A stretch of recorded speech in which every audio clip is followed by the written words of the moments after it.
Welcome. तो आज हम बात करेंगे ट्रांसपोर्टेशन इंजीनियरिंग का second unit. First unit already हम डिस्कस कर चुके हैं। तो इस यूनिट में मेनली ये 4 टॉपिक हैं। जो यूनिट का नाम है रोड ज्योमेटिक्स, जो इंडियन रोड कांग्रेस 73-1980 के कोड में आता है। तो इसमें बेसिकली 4 टॉपिक हैं, जिसके अंदर बहुत सारे सब टॉपिक हैं। सो वन बाय वन हम डिस्कस करेंगे। तो पहला टॉपिक है क्रॉस सेक्शन एलिमेंट, इसके बाद साइड डिस्टेंस, इसके बाद हॉरिजेंटल अलाइनमेंट, फिर वर्टिकल अलाइनमेंट। सबसे पहले हम देखेंगे क्रॉस सेक्शन एलिमेंट। तो क्रॉस सेक्शन एलिमेंट में बेसिकली हम पेवमेंट कैरेक्टरिस्टिक सबसे पहला टॉपिक है। तो पेवमेंट कैरेक्टरिस्टिक, तो ये बेसिकली पेवमेंट कैरेक्टरिस्टिक जो है two lane two way single carriageway के लिए, ठीक है। तो सबसे पहले इसमें टर्म आता है फ्रिक्शन।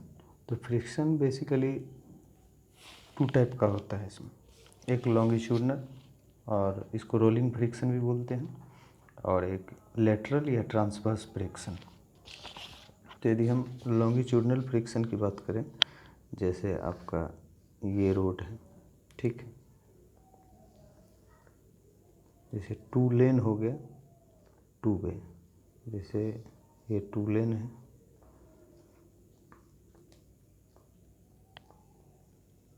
एक लेन, ये 2 लेन, तो 2 लेन है, 2 वे है और सिंगल कैरीज वे, मतलब एक रोड पे एक ही साइड से हम जा सकते हैं। तो इसको 2 लेन 2 वे सिंगल कैरीज वे बोलते हैं।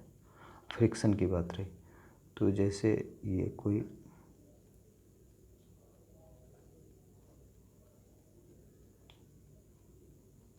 व्हीकल है जो जा रही है, ठीक है। तो यदि रोड के लॉन्गिट्यूडनल डायरेक्शन में जो फ्रिक्शन लगता है, लॉन्गिट्यूडनल, जैसे इधर वेलोसिटी भी है, तो लॉन्गिट्यूडनल डायरेक्शन में जो फ्रिक्शन लगता है अलोंग द एक्सिस, ये लॉन्गिट्यूडनल डायरेक्शन हो गया। एक होता है ट्रांसवर्स, जैसे ये कोई इसका कर्व है, यहाँ पे कोई गाड़ी है, तो इसके ट्रांसवर्स डायरेक्शन में, मतलब एक्सिस के परपेंडिकुलर डायरेक्शन में जो फ्रिक्शन लगता है उसको लेटरल फ्रिक्शन बोलते हैं, ठीक है। तो पहला है लॉन्गिट्यूडनल फ्रिक्शन। तो this friction help support movement of vehicle, ठीक। It depends of area of contact, it depends upon speed of vehicle. मतलब लॉन्गिट्यूडनल डायरेक्शन में जो फ्रिक्शन लगेगा वो स्पीड, कॉन्टैक्ट एरिया, व्हील का जो कॉन्टैक्ट एरिया होता है उस पर डिपेंड करता है। यदि स्पीड ज़्यादा होगा तो फ्रिक्शन कम होगा, यदि स्पीड कम होगा तो फ्रिक्शन ज़्यादा होगा। ओल्ड टायर पे ज़्यादा फ्रिक्शन जनरेट करता है न्यू टायर की अपेक्षा। तो लॉन्गिट्यूडनल फ्रिक्शन जो होता है बेसिकली 0.35 से 0.40 के रेंज में होता है। तो स्पीड पे डिपेंड करता है। एज पर IRC देखें, यदि व्हीकल की स्पीड 30 किलोमीटर पर आवर से कम होगी तो 0.4 फ्रिक्शन होगा, यदि 40 पे होगी तो 0.38, 50 पे 0.37 और 65 पे 0.36 और greater than 80 kilometre per hour होगी तो 0.35 फ्रिक्शन होगी उसकी, ठीक है। इसके बाद हम देखते हैं लेटरल फ्रिक्शन। हम लेटरल फ्रिक्शन की बात करें तो लेटरल फ्रिक्शन जो होता है वो एक्सिस के परपेंडिकुलर में लगता है, अलोंग द एक्सिस के perpendicular. This friction comes to see when vehicle move along circular curve, जो हॉरिजेंटल पे ही होगा सर्कुलर कर्व, तो उसमें सेंट्रीफ्यूगल फोर्स डेवलप होगा जो रोड के आउटवर्ड डायरेक्शन में होगा। तो उसको हम एज पर IRC देखें तो एफ लेटरल फ्रिक्शन 0.15 ही लगता है। इसके बाद टर्म आता है स्किड और स्लिप। स्किड क्या होता है, देखिए जैसे ये कोई व्हील है तो व्हील रोटेट करेगा तो ये रोटेशन होगा और आगे भी बढ़ेगा, तो ट्रांसलेशनल, ठीक है। तो स्किड कब होता है, जब ट्रांसलेशन मोशन जो होता है वो ज़्यादा होगा रोटेशन से, तो स्किड कर जाएगा। प्योर स्किड कब बोलेंगे? जब रोटेशन मोशन जीरो होगा और ट्रांसलेशनल मोशन जीरो नहीं होगा, तो उसको प्योर स्किड। इसी तरह स्लिप देखें तो स्लिप जो होता है वो ड्यूरिंग एक्सेलरेशन होता है। यदि रोटेशन मोशन ज़्यादा होगा ट्रांसलेशनल मोशन से, तो वो उसको स्लिप बोलते हैं। तो प्योर स्लिप में ट्रांसलेशनल मोशन जीरो हो जाता है। ठीक है, इसके बाद देखते हैं हम अनइवननेस इंडेक्स। अनइवननेस इंडेक्स की बात करें तो ये जैसे रोड पे जो हम देखते हैं, जैसे गड्ढा छोटा छोटा देखते हैं, उसको सडन राइज या फॉल होता है, पर किलोमीटर लेंथ में इसको मेज़र किया जाता है बाय बम्प इंटीग्रेटर। ठीक है, it is defined as cumulative undulation, sudden rise और fall measure by bump it. तो इसको हम mm पर किलोमीटर में, तो IRC बोला है।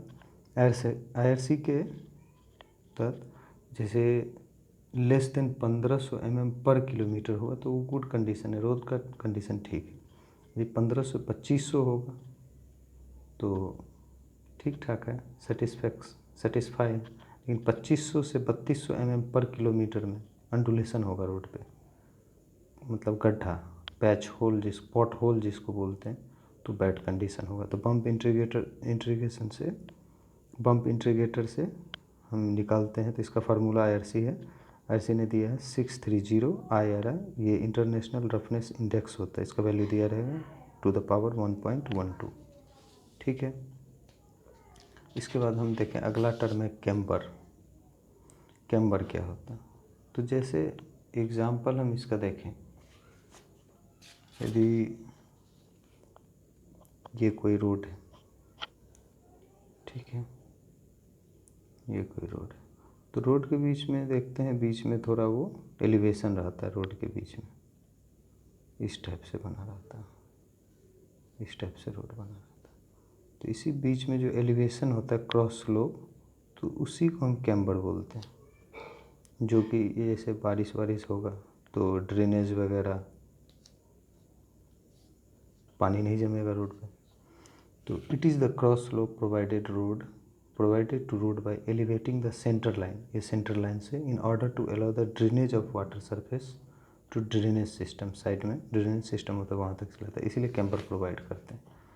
तो कैम्बर दो तरह से प्रोवाइड किया जाता है, एक स्ट्रेट लाइन कैम्बर होता है, एक पैराबोलिक। तो स्ट्रेट लाइन कैम्बर जो होता है बहुत कम जगह प्रोवाइड करते हैं। ठीक है, तो इसमें यदि देखें हम हाइट ऑफ क्राउन, ये इसको क्राउन बोलते हैं, तो इसको निकालने के लिए W, यदि इसका विड्थ है W, इसका स्लोप 1:n पे है, तो W/2n होता है हाइट ऑफ क्राउन। यदि स्लोप देखें तो tan θ = 1/n हो जाएगा। इसी तरह पैराबोलिक में देखें, जहाँ पे हाई स्पीड जैसे हाईवे वगैरह पे, तो पैराबोलिक कैम्बर प्रोवाइड करते हैं। तो इसमें y देखें, मतलब ये क्राउन का हाइट देखें, इसमें y देखें तो 2x², सेंटर लाइन से इस तक की डिस्टेंस x है और विड्थ इसका w है, तो 2x² तो इससे हाइट ऑफ y का, हाइट ऑफ क्राउन बोले या y बोले तो ये निकल जाता है। ठीक है, एज पर IRC से देखें तो हैवी रेनफॉल, जिस एरिया में, जैसे रेनफॉल कोई एरिया में ज़्यादा होता है और जिस एरिया में लाइट रेनफॉल, जहाँ रेनफॉल कम होगी, तो उसके लिए IRC ने कैम्बर कितना प्रोवाइड करना है कौन से रोड पे, वो डाटा दिया है। तो जैसे सीमेंट कंक्रीट रोड होगा या हाई बिटुमिनस रोड होगा, तो वहाँ पे हैवी रेनफॉल में 2% देंगे कैम्बर, जहाँ लाइट रेन होगा 1.7। तो इसको याद करने का ट्रिक है 2.5 3 3, तो बढ़ते जाएंगे। तो ये सिर्फ याद करना पड़ेगा, बाकी सब आपको खुद याद हो जाएगा। जैसे 2.5, फिर 2.5, फिर 3, फिर 3, फिर 4। तो थिन बिटुमिनस रोड जहाँ पे प्रोवाइड करेंगे, वहाँ पे हैवी रेनफॉल में 2.5 और लाइट रेनफॉल में 2.0। ग्रेवल या WBM रोड होगा, वहाँ पे 3.0 और लाइट रेनफॉल के लिए 2.5। अर्थन रोड में, जैसे मिट्टी वाले रोड, तो वहाँ पे कैम्बर ज़्यादा देते हैं, क्योंकि बारिश वगैरह ज़्यादा होती है, तो फिर मिट्टी वाली रोड जल्दी टिकती नहीं है, इसलिए वहाँ पे कैम्बर ज़्यादा दिया जाता है। इसके बाद अगला टर्म देखें हम, विड्थ ऑफ रोड। रोड की हम विड्थ देखें तो कैसे लिया जाता है, तो जैसे एक कोई व्हीकल है, तो व्हीकल का ये क्रॉस सेक्शन व्यू है। तो व्हीकल का मतलब एज पर IRC लिया गया है 2.44 मीटर का होता है इन इंडिया में। और इसके दोनों साइड यदि हम विड्थ देखें तो 0.655 टोटल यदि हम ऐड करें तो 3.75 मीटर लिया जाता है सिंगल लेन के लिए। ठीक है, तो सिंगल लेन के लिए 3.75 एज पर IRC। 2 lane without curve, curve क्या होता है आगे हम उसको हम डिफाइन करेंगे। 2 लेन विदाउट कर्व होगा तो 7.0। 2 लेन विथ कर्व, जहाँ पे कर्व दिया रहता है तो वहाँ पे 7.5 लेते हैं। इंटरमीडिएट लेन जैसे 4 लेन हो तो बीच वाला जो लेन होगा तो वहाँ पे 5.5 मीटर लेते हैं। मल्टीपल लेन जहाँ बहुत सारे लेन होंगे तो वहाँ पे 3.5 मीटर पर लेन लेंगे। ठीक है, इसके बाद शोल्डर देखते हैं। शोल्डर क्या होता है? तो पेवमेंट के साइड में एक्स्ट्रा विड्थ प्रोवाइड करते हैं। क्यों? जैसे इमरजेंसी पर्पस के लिए, जैसे कोई गाड़ी ख़राब हो गई तो साइड में हम खड़ा कर सकते हैं, या इमरजेंसी मेडिकल ट्रीटमेंट के लिए, तो इसके लिए हम शोल्डर प्रोवाइड करते हैं। अब यदि हम देखें रोड का, जैसे ये रोड है तो ये डिवाइडर हो गया बीच में, जो 2 रोड डिवाइडर है तो इसको शोल्डर से, दोनों शोल्डर के बीच के, ये भी शोल्डर है तो इस दोनों के बीच के विड्थ को हम बोलते हैं विड्थ ऑफ पेवमेंट। ये पेवमेंट हो गया, साइड से शोल्डर, इसके साइड से शोल्डर, तो यहाँ पे कर्व दिया जाता है। कर्व इसके बगल में फुटपाथ, तो ये आपका विड्थ ऑफ फॉर्मेशन है। यदि हम देखें मिनिमम विड्थ शोल्डर का कितना विड्थ होना चाहिए, इसका मिनिमम 2.5 लिया जाता है। ठीक है, कैम्बर ऑफ शोल्डर का कैम्बर कितना होना चाहिए? कैम्बर वही क्रॉस स्लोप वाला जो ड्रेनेज, तो रोड के कैम्बर से 0.5% ज़्यादा होना चाहिए। और वो भी कंडीशन है कि 3% से ज़्यादा नहीं होना चाहिए टोटल मिला के। यदि टोटल ऐड करें तो 3% से ज़्यादा नहीं होना चाहिए। इसके बाद हम डिस्कस करेंगे कर्व और डिवाइडर।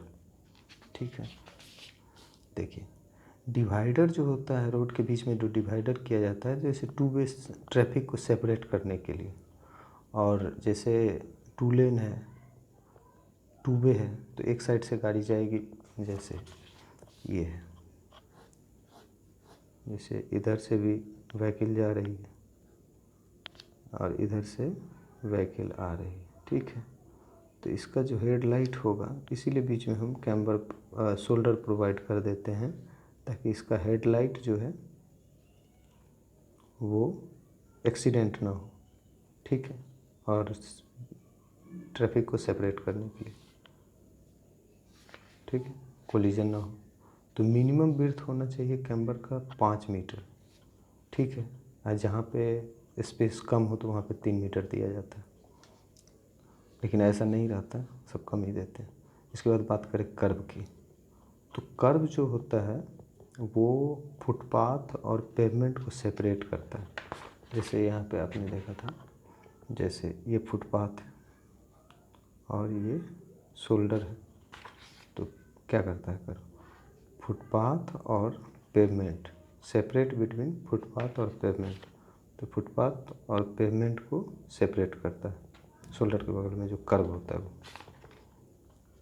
ठीक है, अब यदि रोड क्रॉस सेक्शन देखें तो ये रोड का विड्थ हो गया, जिसको हम 45 मीटर ले लेते हैं। ठीक है, ये विड्थ ऑफ फॉर्मेशन होता है। इसके बगल में कुछ मार्जिन होती है, रोड मार्जिन, जिसके साइड में आप बिल्डिंग नहीं बना सकते, तो वो हो गया। फिर बिल्डिंग लाइन होती है, फिर कंट्रोल लाइन होती है। ठीक, तो यदि टोटल देखें तो 150 मीटर होती है। किसी हाईवे वगैरह डिज़ाइन करता है तो 150 मीटर छोड़ के ही आप उसके बगल में घर वगैरह बना सकते हैं। इसके बाद हम देखें पार्ट बी। पार्ट बी में है आपका साइड डिस्टेंस। पार्ट ए यहीं पे एंड होता है। पार्ट ए में आपको वही क्रॉस सेक्शन, पार्ट ए में था आपको, पार्ट ए में था क्रॉस सेक्शन एलिमेंट, ये तो डिस्कस करती हैं। अब इसके बाद आता है साइड डिस्टेंस। अब हम साइड डिस्टेंस के बारे में डिस्कस करेंगे। तो साइड डिस्टेंस में बेसिकली 3 चीज़ पढ़ना है, SST, OST, IST। तो SST होता है स्टॉपिंग साइड डिस्टेंस, OST होता है ओवरटेकिंग साइड डिस्टेंस, और IST होता है इंटरमीडिएट साइड डिस्टेंस। अब वन बाय वन इसको डिस्कस करेंगे। तो स्टॉपिंग साइड डिस्टेंस को नॉन पासिंग साइड डिस्टेंस भी बोलते हैं। तो स्टॉपिंग साइड डिस्टेंस को समझने के लिए यदि हम रफ में पहले समझते हैं, जैसे ये कोई रोड है, यहाँ कोई ऑब्स्ट्रक्शन है, जैसे कुछ है, तो आप यदि आ रहे हैं इधर से, ठीक है, आप गाड़ी से आ रहे हैं, तो आप यदि अचानक इसको देख लें तो कितना, मतलब इसके बीच का कितना डिस्टेंस होना चाहिए जब आप गाड़ी रोकते हैं, तो इसी को स्टॉपिंग साइड डिस्टेंस बोलते हैं। कितना देर पहले आप गाड़ी रोक देंगे, ठीक है, इसी को स्टॉपिंग साइड डिस्टेंस बोलते हैं। तो it is the minimum sight distance available on highway at any spot having sufficient length to enable the driver to stop a vehicle travelling without collision, बिना कोलिजन का, विथ एनी ऑब्स्ट्रक्शन, तो उसको हम बोलते हैं स्टॉपिंग साइड डिस्टेंस। ठीक है, जहाँ से आप ऑब्जर्व करते हैं, जहाँ से आप देखें, इसके बाद कितने मीटर के बाद आप गाड़ी स्टॉप करते, तो उसके बीच के डिस्टेंस को बोलते हैं स्टॉपिंग साइड डिस्टेंस। जैसे आपने यहाँ स्टॉप किया, यहाँ पे आप पहले यहाँ थे, यहाँ से आप देखें तो इतना बीच में टाइम लगा आपको, तो ये बीच का जो डिस्टेंस है इसी को हम बोलेंगे SST। ठीक है, तो ठीक है, तो इसके बाद यदि ड्राइवर का हाइट ऑफ ड्राइवर आई लेते हैं 1.2 मीटर, जैसे यहाँ पे गाड़ी में बैठा है, तो यहाँ से ये नीचे इसके बीच का डिस्टेंस लेते हैं 1.2 मीटर, एज्यूम करते हैं। ऑब्स्ट्रक्शन की हाइट लेते हैं 0.15 मीटर। ठीक, तो इसमें यदि साइड डिस्टेंस को देखें तो लैग डिस्टेंस होता है, ब्रेकिंग डिस्टेंस होता है। जहाँ से आप ऑब्स्ट्रक्शन को देखें, यहाँ पे मान के चलिए आप हैं, तो यहाँ से आप ऑब्स्ट्रक्शन को देख लिए, इसके बाद ब्रेक कब अप्लाई किए, तो उसके बीच के डिस्टेंस को लैग डिस्टेंस बोलते हैं। और जहाँ ब्रेक अप्लाई किए इसके बाद जितने डिस्टेंस के बाद गाड़ी रुका, तो उसको बोलते हैं ब्रेकिंग डिस्टेंस। दोनों को ऐड करेंगे तो स्टॉपिंग साइड डिस्टेंस होता है। Reaction time according to IRC it has been taken for SST 2.5 second and OSD 2.0 second, 2 second लिया जाता है। ठीक है, अब यदि हम बात करें SST, तो lag distance, braking distance, lag distance होता है V/TR, velocity into reaction time, और ब्रेकिंग डिस्टेंस जो होता है V²/2G F + S। S हो गया स्लोप, जहाँ दिया होगा, ये फ्रिक्शन हो गया, ये ग्रेडियंट हो गया, ये स्लोप, ये ग्रेडियंट जो बोलिए, तो TR रिएक्शन टाइम, F हो गया फ्रिक्शन, और S हो गया स्लोप, ये ग्रेडियंट, V वेलोसिटी मीटर पर सेकेंड। ठीक है, इसमें यूनिट का ध्यान रखना पड़ता है, ये सारे फार्मूला है मीटर पर सेकेंड। ठीक है, इसके बाद हम देखें ये फार्मूला यहाँ SST = V/TR + V²/2G F ± S। यदि असेंडिंग ग्रेडियंट होगा तो प्लस लेंगे, डिसेंडिंग ग्रेडियंट होगा तो माइनस लेंगे। वो ग्रेडियंट जब आगे डिस्कस करेंगे तो आप समझ जाएंगे। तो ये है 2 लेन 2 वे के लिए। यदि फ्लैट रोड रहा जहाँ ग्रेडियंट नहीं दिया जाता है, तो वहाँ पे हम स्लोप 0 ले लेते हैं।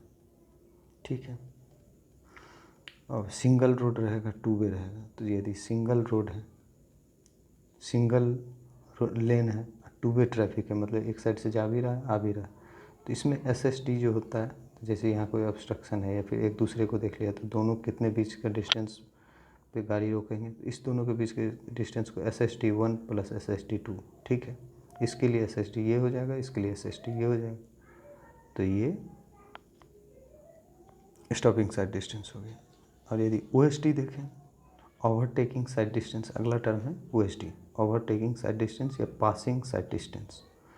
तो जैसे इसको समझने के लिए आप एक डायग्राम यहाँ पे बता रहे हैं, जैसे ये रोड है 2 लेन, तो यहाँ पे आपकी गाड़ी, ठीक, इधर से भी कोई गाड़ी आ रही, ठीक, तो ये गाड़ी जा रही, इसके आगे भी कोई गाड़ी, ठीक है। तो आप सोच रहे हैं इसको हम, ये यहाँ से इधर आ रही है और ये भी जा रही है, आप सोच रहे हैं हम इसको हम पास करके यहाँ से निकल जाएं आगे, तो ये ओवरटेक जो करता है ना दो गाड़ी के बीच का, इसी के डिस्टेंस को बोलते हैं ओवरटेकिंग साइड डिस्टेंस। अब इसको हम देखें, the minimum sight distance open the vision of driver of a vehicle intending to overtake slow vehicle. जैसे ये आगे वाला थोड़ा स्लो है, तो स्लो व्हीकल को जो without safety against traffic in opposite direction, ठीक है, विदाउट कोलिजन जब पास कर जाते हैं तो उसके बीच के डिस्टेंस को बोलते हैं हम ओवरटेकिंग साइड डिस्टेंस या पासिंग साइड डिस्टेंस। तो इसमें थोड़ा डायग्राम में आपको समझने की ज़रूरत है। ये फॉर टू लेन टू वे के लिए है। तो इसमें हम यदि देखें, जैसे ये एक लेन हो गया, ये दूसरा लेन हो गया, ठीक है, ये गाड़ी ए है, ये बी है, ठीक है। तो व्हीकल ए जो है वो भी जा रही है, व्हीकल बी भी जा रही है, ठीक है। इधर से व्हीकल सी आ रही है। तो जैसे ए व्हीकल है, ये यहाँ से ओवरटेक करके यहाँ पे निकल गई, ठीक है, यहाँ से यहाँ निकल गई। तो टी, इसमें 3 टर्म है टोटल। ये डिस्टेंस D1 हो गया यहाँ से यहाँ तक का। ये बीच वाला डिस्टेंस, जब गाड़ी ए यहाँ थी तो इसको पास करके आगे चली गई ओवरटेक करके, तो ये डिस्टेंस D2 हो गया। और ये व्हीकल सी की ये जो यहाँ तक आई है, इसके बीच का डिस्टेंस D3 हो गया। तो OSD यदि निकालेंगे तो D1 + D2 + D3, ठीक है, D1 + D2 + D3। अब D1 कैसे निकालेंगे, D2 कैसे निकालेंगे, D3 कैसे निकालेंगे, वो फिर डिस्कस करेंगे। तो ये व्हीकल ए की जो है फर्स्ट वाली, ये TB रिएक्शन टाइम, तो ये 2.5 ले लेते हैं। बाकी ये कैपिटल T है।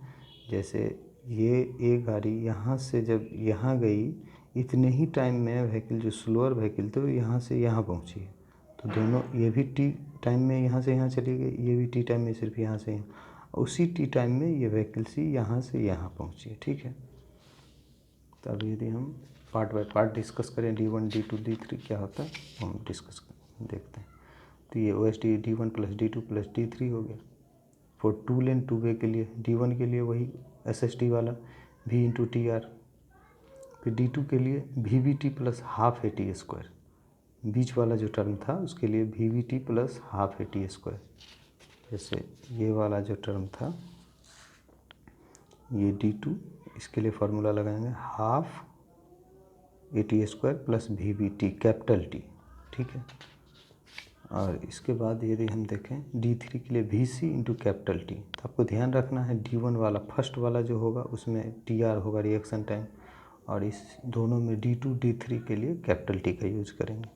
तब यदि ये फार्मूला लगाएंगे या फिर 2S + VVT, तो इसके बीच के डिस्टेंस वही, ये S मान लेते हैं, इसको S1 मान लेते हैं। वही S जो है ये VVT + 6, इसका अलग से फार्मूला होता है S, और ये भी S है, ठीक है। तो इसको हम लिख सकते हैं 2S + VVT। अब S कैसे निकालते हैं, तो 0.7 VVT + 6 जब भी मीटर/सेकंड में है, ठीक है, कि km/h में दिया रहेगा तो मीटर/सेकंड में कन्वर्ट कर लीजिए। तो km/h में दिया रहेगा तो उसमें 5/18 को मल्टीप्लाई कीजिएगा तो वो मीटर/सेकंड में हो जाएगा, ठीक है, S निकल जाएगा। फिर T निकालने के लिए √4S/A। यदि A एक्सेलरेशन दिया रहेगा तो इस फार्मूला पे हम निकालेंगे। यदि एक्सेलरेशन नहीं दिया रहेगा, ये तो दिया रहेगा क्योंकि आपको T भी निकालना दिया रहता है। इसके बाद कैपिटल T निकालना है तो √4S/A निकाल देंगे, ठीक है। D3 VC × T हो जाएगा। अब ध्यान रखने वाली बात क्या है, जो डिजाइन स्पीड यदि दिया रहेगा आपको V km/h, ठीक है, तो VA और VC मतलब फर्स्ट व्हीकल जो था और जो इधर से आ रही थी, दोनों की स्पीड V है। तो VB का स्पीड कैसे निकालेंगे, जैसे VA ये वाली व्हीकल और ये वाली व्हीकल, इस दोनों का स्पीड V दिया है, आपको क्वेश्चन में दिया रहेगा। तो VB निकालेंगे तो VA या फिर VB या फिर V, तीनों सेम ही है, तो V - 16 करेंगे तो VB का स्पीड निकल जाएगा, ठीक है। तो इसको OSD VVT + VVT + ½ AT² + VTC VCT निकाल देंगे। वन वे के लिए जब वन वे होगा तो जैसे ये वन वे होगा तो ये वाला व्हीकल तो दिखेगा ही नहीं, तो इसीलिए D1 + D2 कर देंगे। तो वन वे के लिए D1 + D2, ठीक है। OSD और ISD के लिए हाइट 1.2, मतलब ड्राइवर का हाइट, ऑब्स्ट्रक्शन का हाइट 1.2 मीटर लेते हैं दोनों के लिए। अब इसके बाद अगला टर्म आता है ओवरटेकिंग जोन। जैसे ये कोई रोड है तो यहाँ पे ओवरटेक करने के लिए वैसे हॉरिजेंटल कर्व जहाँ बनता है रोड पे, तो वहाँ पे दिया जाता है एक्स्ट्रा विड्थ, ताकि गाड़ी वगैरह पास कर सके तो या ओवरटेक कर सके। तो ओवरटेकिंग जोन जो होता है सबसे मिनिमम होता है 3 × OSD का 3 टाइम्स, और मैक्सिमम हम प्रोवाइड कर सकते हैं 5 × OSD, ठीक है। इसके बाद देखते हैं ISD, इंटरमीडिएट साइड डिस्टेंस। ये कब प्रोवाइड करते हैं, जहाँ पे OSD प्रोवाइड नहीं कर पाए, जैसे अब जहाँ पे स्पेस ज़्यादा नहीं है या फिर कोई रीजन से हम OSD प्रोवाइड नहीं करते हैं, तो वहाँ पे ISD प्रोवाइड कर देते हैं, ठीक है। तो ISD जो होता है 2 टाइम्स ऑफ SSD होता है, स्टॉपिंग साइड डिस्टेंस का 2 टाइम्स। तो यदि सबसे ज़्यादा वैल्यू देखें किसका होता है, OSD का होगा। इसके बाद ISD, सबसे कम होता है SSD, ठीक है। तो यहाँ पार्ट 2 ख़त्म हो गया। इसके बाद देखते हैं हॉरिजेंटल अलाइनमेंट, और इसके बाद लास्ट पार्ट है वर्टिकल अलाइनमेंट। तो हॉरिजेंटल अलाइनमेंट में कुछ टर्म है जो हम डिस्कस करेंगे। तो सबसे पहले देखेंगे डिज़ाइन स्पीड। तो आप देखे होंगे जितने सारे रोड हैं, आपको फर्स्ट यूनिट में बताया था नेशनल हाईवे क्या होता है, स्टेट हाईवे क्या होता है, मेजर डिस्ट्रिक्ट रोड क्या होता है, एक्सप्रेस हाईवे क्या होता है, उसे बताया। तो सबके लिए डिज़ाइन स्पीड लिमिटेशन रहता है उसका। तो जैसे नेशनल हाईवे या स्टेट हाईवे का डिज़ाइन स्पीड रहता है 82 से 100 km/h, मेजर डिस्ट्रिक्ट रोड के लिए 65 से 80 km/h, एक्सप्रेस हाईवे के लिए 120 km/h, उससे ज़्यादा नहीं इंडिया में। इसके बाद टेरेन देखते हैं। टेरेन एक्चुअली कुछ होता नहीं है, ये अर्थ का जो सरफेस है ना, उसी को हम टेरेन बोलते हैं, ठीक है। तो कहाँ फ्लैट टेरेन है या कहाँ रोलिंग टेरेन है, कहाँ माउंटेनियस है, जैसे बहुत सारे ऊबड़ खाबड़ वगैरह ये सब होते हैं। फिर अर्थ पे आप जहाँ भी देखें तो कहीं पे ज़्यादा गड्ढा, कहीं पे ऊंचे, तो इसी को टेरेन बोलते हैं। तो प्लेन या फ्लैट टेरेन के लिए क्रॉस स्लोप हम प्रोवाइड करते हैं लेस देन 10%, ठीक है, क्रॉस स्लोप। रोलिंग टेरेन के लिए 10 से 25%, माउंटेनियस के लिए 25 से 60। ये हॉरिजेंटल है, ठीक है, हॉरिजेंटल अलाइनमेंट में। और स्टीप टेरेन के लिए 60%, ठीक है। सबसे ज़्यादा स्टीप संकरा रास्ता जो बहुत होता है वहाँ पे, ठीक। अब हॉरिजेंटल कर्व देते हैं। तो presence of horizontal curve alignment has centrifugal force to a vertical in radially outward direction. तो हॉरिजेंटल कर्व जो हम देखेंगे तो उसमें 2 टर्म आते हैं। जैसे एग्जांपल के लिए ये कोई हॉरिजेंटल कर्व है, तो यहाँ पे कोई व्हीकल रहेगी, ठीक है। तो इसमें 2 टर्म आएगा। तो सेंट्रीफ्यूगल फोर्स लगेगा व्हीकल पे, ठीक है। ये व्हीकल भी स्पीड से जा रहा है तो इधर बाहर की तरफ सेंट्रीफ्यूगल फोर्स, ठीक है। इधर लेटरल फ्रिक्शन लगेगा इस टाइप का। तो इसके बारे में हम डिस्कस करेंगे, ठीक है। तो effect of centrifugal force on vehicle पे क्या इफ़ेक्ट करता है। तो सबसे पहले इसमें 2 टर्म है, ओवरटेकिंग ऑफ व्हीकल और लेटरल स्कीडिंग, ठीक है। तो ओवरटेकिंग और व्हीकल और लेटरल स्कीडिंग जो है, जैसे ये कोई आउटर एज है रोड का, ये इनर एज है। जैसे रोड का आउटर एज बाहर वाला और ये इनर एज है, ठीक है। तो ये कोई व्हीकल जा रहे तो बाहर की तरफ सेंट्रीफ्यूगल फोर्स लगेगी, अंदर की तरफ लेटरल फ्रिक्शन लगेगी, ठीक है, लेटरल फ्रिक्शन, ठीक है। तो F = FW, weight into friction force. Impact factor जो होता है P/W, P centrifugal force by W। तो P/W ये इम्पैक्ट फैक्टर हो गया। W = mg, weight of vehicle. तो ओवरटर्निंग मोमेंट एक होता है रेसिस्टिंग मोमेंट। तो जैसे ये डायग्राम है, ये आपका इनर एज हो गया, ये आउटर एज हो गया, ठीक है। तो ये इनर एज हो गया, ये आउटर एज हो गया। तो ओवर टर्निंग मतलब ये पी जो है पी, तो ओवर टर्निंग मोमेंट बाहर की तरफ इसको टर्न करवाने के लिए कितना मोमेंट जनरेट होता है। तो मोमेंट बराबर क्या होता है, फोर्स इनटू परपेंडिकुलर डिस्टेंस। तो इधर की तरफ पी फोर्स, इसका परपेंडिकुलर डिस्टेंस यहाँ से यहाँ तक का डिस्टेंस, ये पी फोर्स आप ऐसे समझें। जैसे ये पी फोर्स लगा, इसके परपेंडिकुलर मतलब ये वाला डिस्टेंस यहाँ से लेके यहाँ तक, तो यहाँ से लेके यहाँ तक एच डिस्टेंस है, तो पी इंटू एच हो गया। इसी तरह इसके बाद बात करें रेसिस्टिंग मोमेंट। रेसिस्ट करने के लिए कितना मोमेंट लगेगा, तो डब्लू नीचे की तरफ, डब्लू इसका परपेंडिकुलर डिस्टेंस, तो b/2 यहाँ से यहाँ तक का, यहाँ से यहाँ तक का डिस्टेंस कितना है, तो यहाँ से यहाँ तक का सेंटर टू सेंटर b है, तो यहाँ से b/2 हो जाएगा। तो रेसिस्टिंग मोमेंट हो जाएगा WB/2। ठीक है, तो इसमें 3 कंडीशन हो गया। यदि सेफ कब रहेगा, जब ये रेसिस्टिंग मोमेंट ज़्यादा हो, मतलब ये ओवरटर्न ना करे, तभी तो गाड़ी सेफ रहेगी। ठीक है, तो रेसिस्टिंग मोमेंट ज़्यादा हो, ओवरटर्निंग मोमेंट तो सेफ रहेगी। तो PH m not equal to PH। ठीक है, m not equal to PH, mr equal to WB/2। तो PH लेस देन WB/2। तो I इजकल टू क्या होता है, P/W। यहाँ से हम इंटरचेंज कर देंगे, तो P, ये P है, इधर W ले आएंगे, H को नीचे ले जाएंगे, तो B/2H हो जाएगा। ठीक है, ये सेफ कंडीशन है। यदि इक्वल होगा तो क्रिटिकल कंडीशन होगा, यदि ये ओवरटर्निंग ज़्यादा हो जाएगा तो अनसेफ हो जाएगा। हम तो डिज़ाइन करेंगे के लिए सेफ़ के लिए, इसके लिए डिज़ाइन करते हैं। ठीक है, यदि लेटरल स्कीडिंग देखें, लेटरल स्कीडिंग भी सेम टर्म है।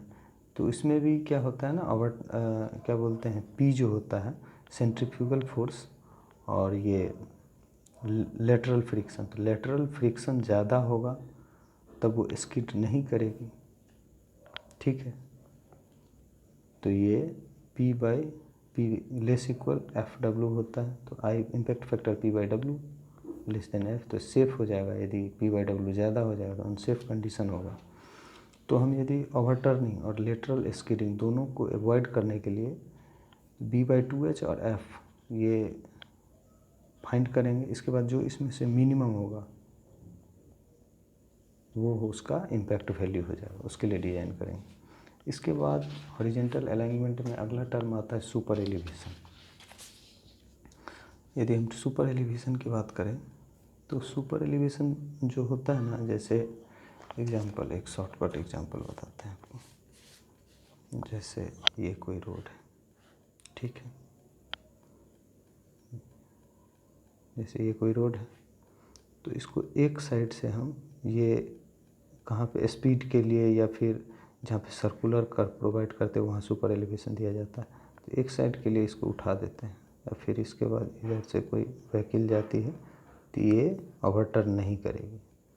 तो यही कितना इसका स्लोप हुआ, वही होता है सुपर एलिवेशन। तो यही चीज़ है, the cross slope provided to road elevating outer edge, मतलब ये आउटर एज हो गया, ये इनर एज हो गया। तो आउटर एज से हम क्रॉस स्लोप प्रोवाइड करते हैं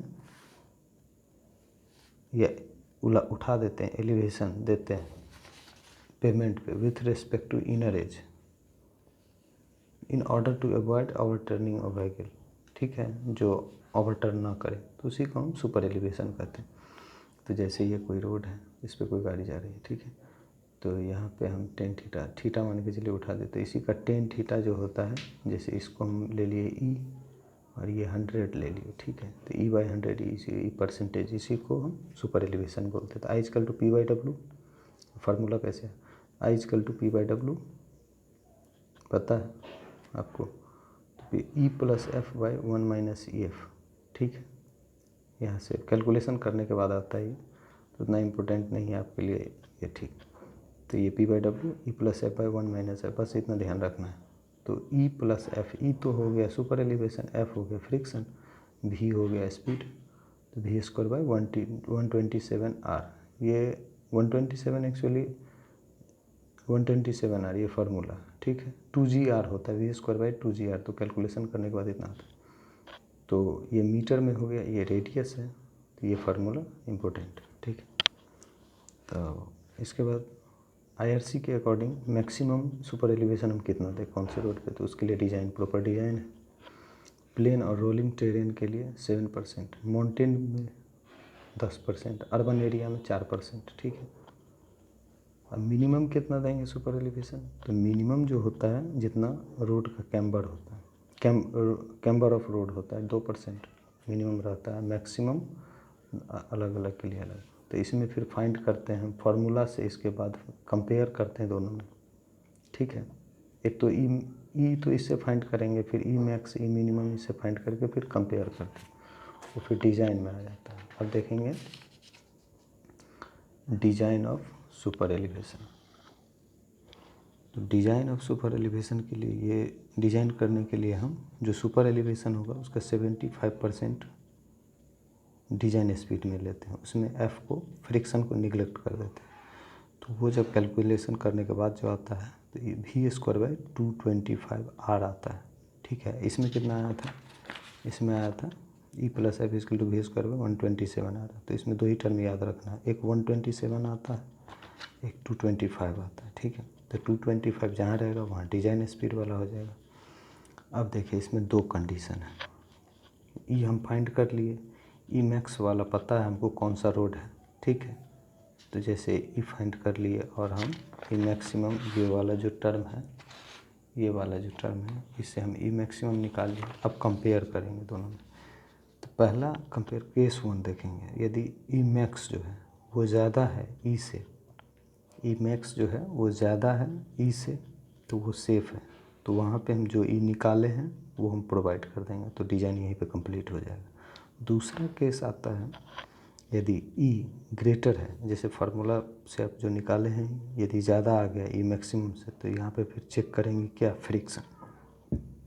तो एफ़ चेक करेंगे, तो एफ़ इजकल टू क्या होता है, एफ़ इजकल टू इसी फार्मूला में एफ़ निकालें तो वी स्क्वायर बाई 127 आ रहा है, ई को इस साइड कर देंगे, तो we square by 127 R minus E, यहाँ से एफ़ निकाल देंगे, तो ये V square by 127 R minus E maximum, E max लेते हैं जो आपको अलग अलग रोड के लिए निकाला रहता है, वो ई मैक्स लेते हैं, ठीक है।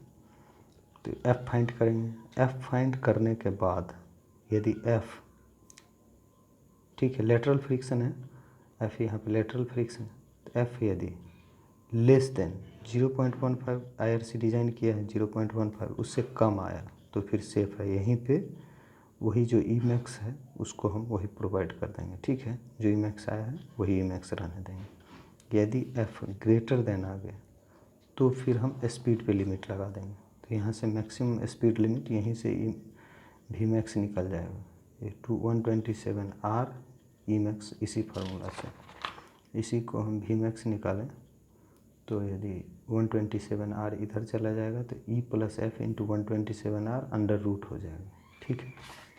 तो यहीं से वी मैक्स निकाल देंगे, ठीक है। तो super elevation provided equal to e max, ठीक है। ई मैक्स ही प्रोवाइड करेंगे लेकिन वहाँ पे स्पीड को हम रेस्ट्रिक्ट कर देंगे, जो यहाँ से स्पीड आया है वो स्पीड पे वो ई मैक्स प्रोवाइड कर देंगे, ठीक है। तो कहने का मतलब ये है, जब डिज़ाइन आया है तो ई मैक्स ग्रेटर हो ई से तब तो सेफ़ है, फिर वही ई प्रोवाइड कर देंगे। यदि मैक्सिमम है, ई जो निकाले हैं फार्मूला से वो ज़्यादा आ गया ई मैक्स से, तो ज़्यादा आ गया तो एफ़ पहले चेक करेंगे फ्रिक्शन। एफ़ चेक करने के बाद देखेंगे एफ़ 0.15 से कम है तो ई मैक्स ठीक है, वही प्रोवाइड कर देंगे ई मैक्स। यहाँ पे ई प्रोवाइड करेंगे, यहाँ पे ई मैक्स प्रोवाइड करेंगे जो आया है। यदि एफ़ ग्रेटर देन 0.15 आ गया तो फिर क्या करेंगे, वी मैक्स मैक्सिमम स्पीड हम निकालेंगे, फिर जो स्पीड के लिए जो स्पीड आएगा उस स्पीड के लिए ई मैक्स वो हो जाएगा, ठीक है। तो ये हो गया आपका सुपर एलिवेशन। इसके बाद हम देखें तो रेडियस कितने टाइप का है, एक होता है रूलिंग मिनिमम रेडियस, एक radius beyond which no super elevation needed. जहाँ पे सुपर एलिवेशन देने की कोई ज़रूरत नहीं, ठीक है। तो फार्मूला बस आप याद कर लीजिए। तो R ruling v square by 127 e max plus 0.15 यही होता है रूलिंग। और एक रेडियस बियॉन्ड, तो यहाँ पे E is equal to camber into camber बराबर वी स्क्वायर बाई 225। तो यहाँ पे क्या करते हैं, R is equal to we square by, ये आर कहाँ से आया, तो वही ये जो फार्मूला है इसी फार्मूला से सारा चीज़, यहीं से आर इजकल टू क्या हो जाएगा, यहाँ से आर यदि हम निकालें तो 127 e plus f v square, R को इधर लाएंगे, आर को यदि इधर लाएंगे तो 127 ई प्लस एफ को इस साइड ले जाएंगे, तो 127 e plus f v square 127 e plus f, तो ये हो जाएगा, ये हो गया रूलिंग मीडियम। और यदि यहाँ पे हम ई को निगलेक्ट कर दें, यहाँ पे ई को निगलेक्ट कर दें, एफ़ को हटा दें, ठीक है, तो we square by 127 into camber हो जाएगा, कैम्बर प्रोवाइड कर देंगे।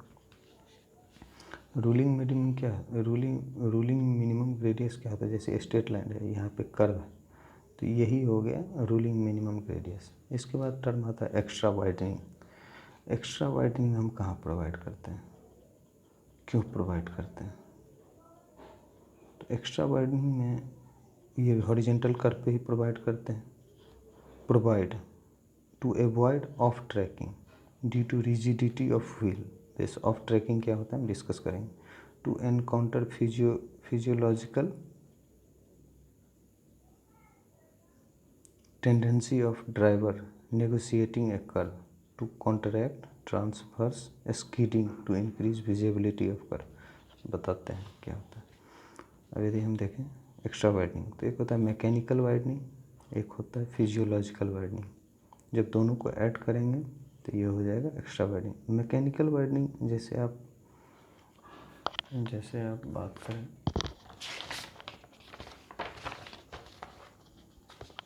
जैसे ये कोई रोड है, यहाँ पर कोई व्हीकल है, इसका फ्रंट एक्सियल रियर एक्सियल, तो यहाँ से जब ये मुड़ेगा तो इसका फिर कुछ और रहेगा, ठीक है, एक ही लाइन पे तो नहीं, ये मतलब कर्व पे मुड़ेगा, तो इसके बीच के जो डिस्टेंस जो होता है ना, फ्रंट एक्सियल रियर एक्सियल का जो एक्सिस लाइन, तो इसको बोलते हैं मैकेनिकल वाइडनिंग, ठीक है। फिजियोलॉजिकल वाइडनिंग जो बोलते हैं, तो जैसे ये व्हीकल है और यहाँ से भी कोई व्हीकल है, तो इसके बीच का जो कितना डिस्टेंस मेंटेन करना है दो व्हीकल के बीच में, उसको बोलते हैं फिजियोलॉजिकल वाइडनिंग, ठीक है। तो इसी दोनों को जोड़ेंगे तो एक्स्ट्रा वाइडनिंग हो जाएगा। इसके बाद हम देखते हैं, तो ये देखिए, path travelled by front axial not to same as path travelled by rear axial on curve, this is called off tracking. Mechanical widening provided avoid off tracking mechanical widening provide avoid rigidity of wheel base, यही हो गया off tracking. तो off tracking का यदि हम देखें, जैसे ये कोई व्हीकल है, रेडियस आर है, इसके व्हीकल के बीच का डिस्टेंस एल है, ठीक है, यहाँ पे नॉर्मल एल लग रहा है, ठीक है। तो यदि ओ बी स्क्वायर ट्रायंगल लगा है, ओ ए बी, ये एक ट्रायंगल हो गया, तो O B square, O B hypotenuse हो गया, तो ओ बी स्क्वायर बराबर क्या हो जाएगा, O A square plus A B square, O A square plus A B square. तो ओ बी में क्या है, ओ बी स्क्वायर में क्या क्या है, ओ बी स्क्वायर में आर है, यहाँ से यहाँ तक का डिस्टेंस आर है, ये वाला डब्लू एम है मैकेनिकल वाइडनिंग, तो R plus W M square equal to R square, ये R square plus L square, ठीक है। तो इसको कैलकुलेशन करेंगे तो इसके बाद W M plus W R plus W M into L square होता है। तो डब्लू एम आर के रिस्पेक्ट में बहुत ही कम है, इसीलिए इसको जीरो कर लेते हैं, तो डब्लू एम बराबर एल स्क्वायर बाई 2r हो जाता है। यही ऑफ ट्रैकिंग होता है। एन नंबर ऑफ लेन के लिए ऑफ ट्रैकिंग या मैकेनिकल वाइडनिंग एक ही टर्म है, N L square by 2r हो जाएगा, ठीक है। Physiological widening, it is the tendency of a driver to driver vehicle close to edge of pavement to maintain move side gap between the two vehicle. वही बोले थे, दो vehicle है, इसके बीच का कितना डिस्टेंस मेंटेन करना चाहिए, उसी को फिजियोलॉजिकल वाइडनिंग कहते हैं। इसका फार्मूला होता है V/9.5 √R। ठीक है, दोनों को ऐड करेंगे तो एक्स्ट्रा वाइडनिंग हो जाएगा, NL²/2R प्लस V/9.5R √R। ठीक है, अब सिंगल रोड होगा, सिंगल लेन, तो वहाँ पे सामने से तो कोई गाड़ी आएगी नहीं। ठीक है, तो वहाँ पे हम फिजियोलॉजिकल वाइडनिंग को 0 कर देते हैं, तो सिंगल रोड के लिए 18/R हो जाता है। ठीक है, यदि जहाँ पे रेडियस, ये वाला रेडियस 300 से ज़्यादा होगा, 300 मीटर से ज़्यादा होगा, वहाँ पे हम एक्स्ट्रा वाइडनिंग प्रोवाइड नहीं करेंगे। ठीक है, 300 से 50 मीटर के बीच होगा, 50 से 300 मीटर के बीच होगा, तो दोनों साइड कर्व के दोनों साइड मैकेनिकल वाइडनिंग प्रोवाइड करेंगे। जहाँ पे रेडियस 50 मीटर होगा वहाँ पे सिर्फ इनर साइड में प्रोवाइड करेंगे। ठीक है, इसके बाद हम देखते हैं ट्रांजिशन कर्व। ट्रांजिशन कर्व क्या होता है? तो ट्रांजिशन कर्व यदि सिंपल लैंग्वेज में बोलें तो यदि हम ट्रांजिशन कर्व की बात करें तो जैसे ये स्ट्रेट लाइन रोड है, ठीक है, इसको सर्कुलर रोड से जोड़ना है, जैसे कोई मोड़ आ गया तो उसके बीच में जो कर्व जो प्रोवाइड करते हैं ना, उसी को ट्रांजिशन कर्व है। डायरेक्ट सर्कुलर तो प्रोवाइड नहीं करेंगे, उसके बीच में कुछ थोड़ा थोड़ा एलिवेशन दे के या दे करके फिर प्रोवाइड करते हैं, उसी बीच के टर्म को, इसी के बीच के लेंथ को ट्रांजिशन लेंथ बोलते हैं या इसको ट्रांजिशन कर्व बोलते हैं। ठीक है, तो it is provided to change the alignment from straight to circular curve gradually. Transition curve has radius equal to infinite. यहाँ पे तो स्ट्रेट लाइन का रेडियस तो इनफाइनाइट होगा। ठीक है, straight road with gradually change with design radius when it meet to circular curve. जब circular curve से मिलेगा, ठीक है, तो इसका रेडियस कुछ आर होगा। क्यों प्रोवाइड करते हैं? तो purpose to gradually introduce horizontal force between straight line and circular. ठीक है, इसमें क्या और क्या करते हैं, सुपर एलिवेशन का भी इसमें इंट्रोड्यूस करते हैं, फिर एक्स्ट्रा वाइडनिंग भी यहाँ पे प्रोवाइड करते हैं, और किसके लिए? जर्क महसूस ना हो, इसके लिए भी हम ट्रांजिशन कर्व प्रोवाइड करते हैं। इसके बाद यदि हम देखें नेचर ऑफ ट्रांजिशन कर्व कितने टाइप के होते हैं, तो बेसिकली ट्रांजिशन कर्व स्पाइरल होते हैं, लेमिनेस्केट होते हैं, क्यूबिक पैराबोला होता है।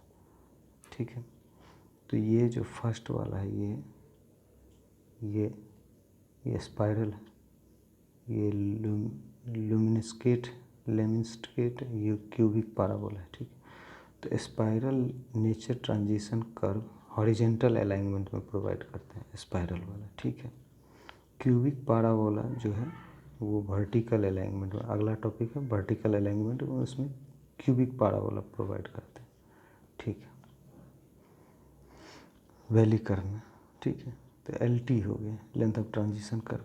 तो यदि स्पाइरल के लिए हो जाता है फॉर स्पाइरल ट्रांजिशन कर्व, तो अभी हम चूँकि हॉरिजेंटल अलाइनमेंट पढ़ रहे हैं तो स्पाइरल ही इसमें प्रोवाइड करता है। स्पाइरल के लिए LT जो होता है इन्वर्सली प्रोपोर्शनल टू रेडियस होता है।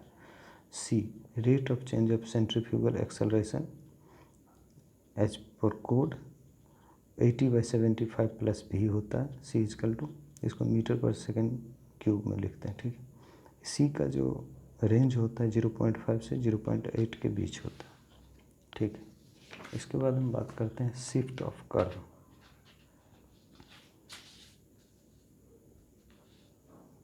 तो यही इसी के बीच के लेंथ को शिफ्ट ऑफ कर्व बोलते हैं। जैसे यहाँ से यहाँ लेंथ को नहीं, इसी को शिफ्ट ऑफ कर्व बोलते हैं। जैसे when transition curve introduce between straight and circular, then circular curve has to shifted so that transition curve meet circular curve tangentially. तो इसी को LT² length of transition curve divided by 24R, इसी को shift of curve बोलते हैं।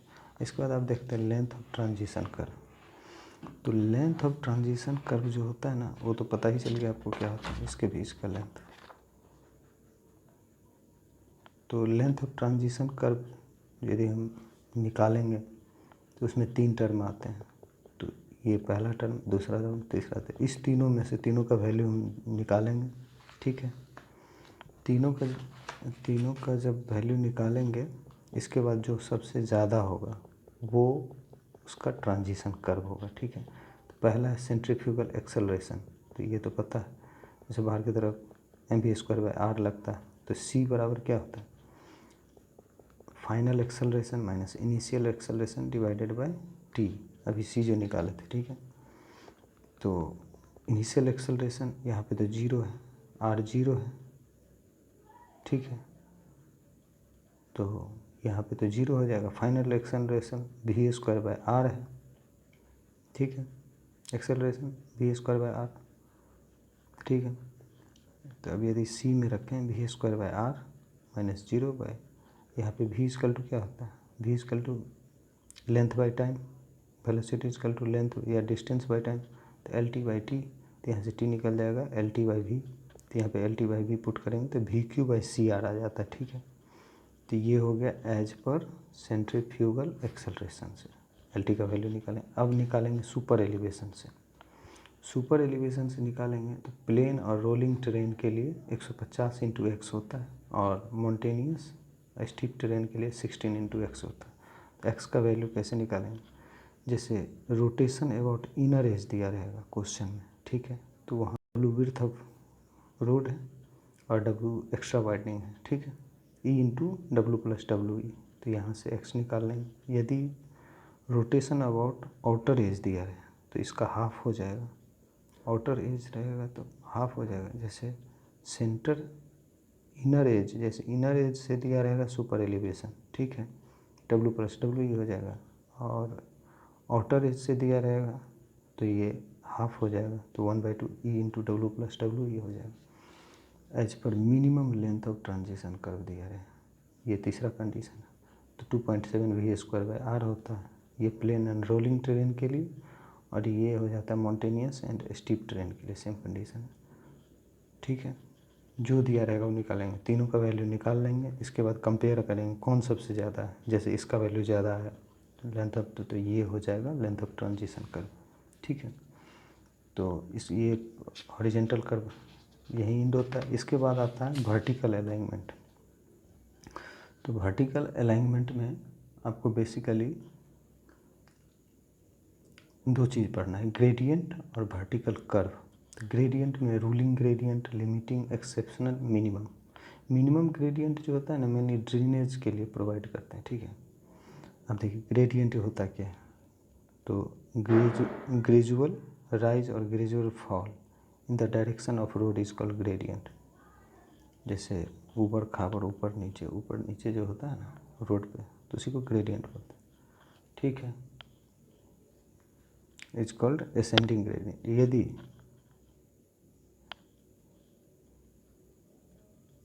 Rise करेगा तो उसको असेंडिंग ग्रेडियंट बोलेंगे, यदि फॉल करेगा तो डिसेंडिंग ग्रेडियंट बोलेंगे, या नेगेटिव ग्रेडियंट भी बोलते हैं। अब रूलिंग ग्रेडियंट क्या होता है, it is the maximum gradient which as design wants to provide, जहाँ डिज़ाइन प्रोवाइड करना हो, ठीक है, वहाँ पे रूलिंग ग्रेडियंट देते हैं। जहाँ पे कॉस्ट की बात आ जाती है, it is provided only when cost of construction, ठीक है, by ruling gradient is more than cost of construction by limiting gradient. वहाँ लिमिटिंग ग्रेडियंट प्रोवाइड करते हैं। जहाँ पे अनकंफर्टेबल सिचुएशन की बात आए तो वहाँ पे एक्सेप्शनल ग्रेडियंट, ठीक है, तो ये 100 मीटर से ज़्यादा प्रोवाइड नहीं करते हैं, 100 मीटर लेंथ से में ज़्यादा प्रोवाइड नहीं करते हैं, ठीक है। तो अब मैक्सिमम ग्रेडियंट कितना हो सकता है, तो मैक्सिमम 1/500, और ठीक है, या फिर ओपन सॉइल के लिए सीसी ड्रेन के लिए 1/500, ओपन सॉइल के लिए 1/200 फॉर ओपन सॉइल। सबसे ज़्यादा वैल्यू किसका होगा, एक्सेप्शनल का, फिर लिमिटिंग का, फिर रूलिंग का, सबसे मिनिमम ग्रेडियंट।